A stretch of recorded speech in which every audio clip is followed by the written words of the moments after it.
ہمارے چینل میں خوش آمدید۔ تو چلیے شروع کرتے ہیں آج کی کہانی۔ وہ جلدی میں سیڑھیاں اتر رہی تھی جب آنے والے وجود سے ٹکرا گئی۔ ایک لمحے کے لیے اس کا دماغ گھوم گیا تھا۔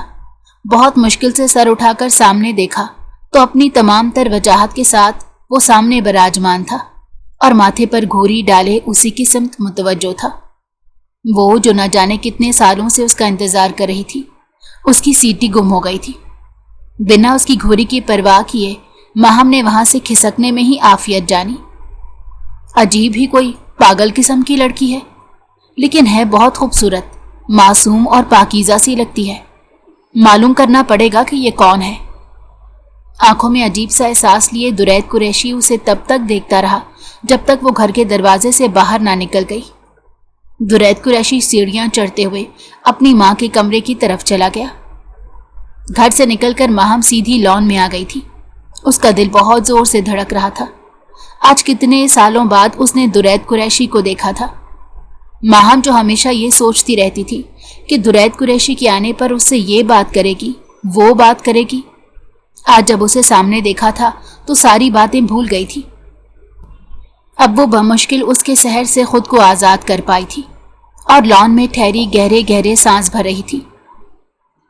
اف اللہ، وہ کتنے ہینڈسم ہو گئے ہیں، اتنے خوبرو کہ انہیں نظر بھر کر دیکھتے ہوئے بھی خوف آتا ہے کہ کہیں میری ہی نظر نہ لگ جائے۔ کیسے میں ان کے سامنے سے بھاگ کر آ گئی، کاش میں ان سے کوئی بات کر لیتی۔ اب اپنی ڈرپوک طبیعت پر اسے بے حد غصہ آ رہا تھا۔ وہ خود سے ہی بڑبڑائے جا رہی تھی۔ کوئی اسے دیکھتا تو کبھی یقین نہ کر پاتا کہ یہ وہی ماہم ہے جو ہر وقت سنجیدہ رہتی ہے اور حد سے زیادہ سمجھدار ہے۔ شاید اپنے پسندیدہ شخص کو سامنے پا کر ہر کسی کی یہی حالت ہو جایا کرتی ہے جیسے اس وقت ماہم کی ہو رہی تھی۔ درید قریشی کا ماہم نے سالوں انتظار کیا تھا۔ جب سے ہوش سنبھالا تھا اس نے اپنے دل کو درید قریشی کے نام کے ساتھ دھڑکتے سنا تھا۔ دادا جی ہمیشہ ہی کہا کرتے تھے کہ ماہم درید کی امانت ہے، وقت آنے پر وہ سب کو یہ بتا دیں گے۔ مگر دادا جان یہ نہیں جانتے تھے کہ کچھ لوگوں کی نفرت ان کے خوبصورت رشتے کو کھا جائے گی اور ان کی خواہش کس طرح سے پوری ہوگی۔ درید سیڑھیاں عبور کرنے کے بعد اپنی ماں کے کمرے میں پہنچا تو وہ الماری کھولے اس میں کپڑے رکھ رہی تھی۔ کیا کر رہی ہیں میری پیاری اماں جان؟ درید نے لاڈ سے ان کے گلے میں اپنی باہیں ڈال دی، جبکہ فاخرہ بیگم خاموش ہی رہی۔ انہوں نے اس کے لاڈ پیار کا جواب ہمیشہ والی گرم جوشی سے نہیں دیا تھا، بلکہ سرد سے تاثرات اپنے چہرے پر سجائے ہوئے تھے۔ درید نے جب یہ دیکھا کہ اس کی والدہ ماجدہ نے اس کی کسی بھی بات کا جواب نہیں دیا تو ان کا رخ اپنی طرف موڑا اور پوچھنے لگا، کیا بات ہے اماں جان، مجھ سے کوئی غلطی ہو گئی؟ کیا آپ مجھ سے خفا ہیں؟ فاخرہ بیگم نے شکوہ بھری نگاہ سے اس کی طرف دیکھا اور کہنے لگی، جس لڑکی سے میں ساری زندگی نفرت کرتی آئی ہوں تم اسی کے ساتھ گپے مارو گے اور پیار بھری نظروں سے اس کی طرف دیکھو گے تو مجھے تو غصہ آئے گا ہی نا۔ دیکھو درید، تم میری واحد امید ہو، میرے جینے کا سہارا۔ تمہاری آس پر میں نے اپنی پوری زندگی گزار دی، لوگوں کی باتیں سنی، تانے سہے، مگر خود کو مضبوط بنائے رکھا تاکہ کل کو تم میرا مضبوط سہارا بن جاؤ۔ اب تم اس لڑکی سے راہ و رسم بڑھاؤ گے تو میری ساری زندگی کی محنت ضائع ہو جائے گی۔ تم سوچ بھی نہیں سکتے کہ تمہیں باہر بھیجنے کے بعد تمہاری ماں نے کس قدر مشکل زندگی گزاری ہے اور دکھ اٹھایا ہے، اس لیے اب تم اس لڑکی سے دور رہو گے۔ میں اپنی بہو کسی ایسی لڑکی کو بناؤں گی جس کا مزاج مجھ سے ملتا ہو اور جو میری عزت کرے، مجھ سے محبت کرے اور جو عزت دار ہو۔ بات کرتے کرتے فاخرہ بیگم کی آنکھوں میں آنسو آ گئے تو درید نے تڑپ کر انہیں اپنے سینے سے لگا لیا۔ ان کی آخری بات پر زیادہ دھیان نہیں دیا اور کہنے لگا، اماں جان آپ بے فکر رہیں، آپ کی مرضی کے بغیر تو میں کوئی کام کرنے کا سوچ بھی نہیں سکتا۔ آپ کی بہو آپ کی مرضی کے بنا لے آؤں؟ آپ بے فکر رہیں، اپنی بہو آپ خود چنیں گی۔ درید قریشی کے اطمینان پر وہ مطمئن ہوتی اس کے کندھے سے سر ٹکا گئی تھی اور پھر اسے کھانے پینے کا پوچھنے لگی۔ کچھ وقت ماہم لان میں گزارنے کے بعد واپس آئی اور کچن میں آ کر دوپہر کے کھانے کی تیاری کرنے لگی۔ گھر میں کسی چیز کی کمی نہیں تھی،